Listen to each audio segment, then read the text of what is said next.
Most people panic when they hear, "I'll be observing you on..." I used to panic, freak out, worry, and get quite nervous, all because I was getting my lesson observed. Thank God the observation process has now changed.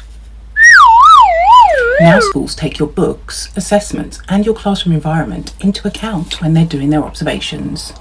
I remember having an observation and I had a very, very lively child in my class.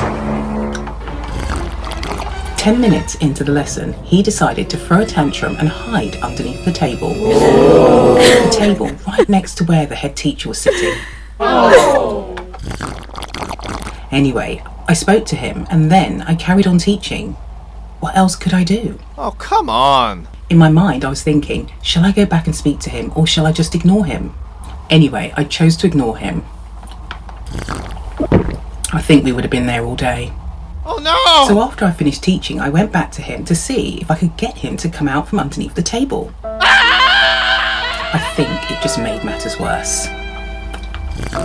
So I went off to work with the table, and the children kept coming up to me, one by one, and saying, "Miss, he keeps touching our shoes. Miss, he keeps pulling my trouser leg." So I spoke to the table and just said, "Please just ignore him." So anyway, I taught the lesson, and the child under the table got taught in his break and lunch breaks. Duh.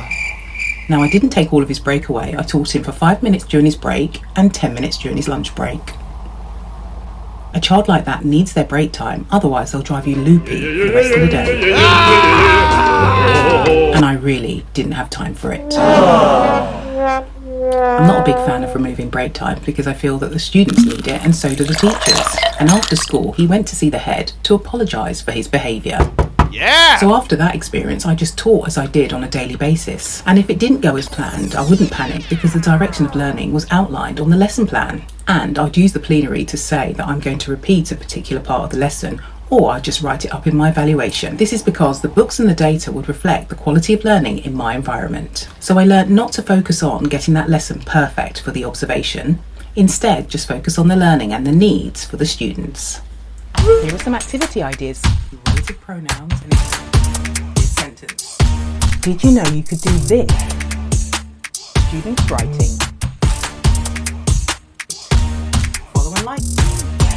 Let's write. And a noun. What is an expanded noun?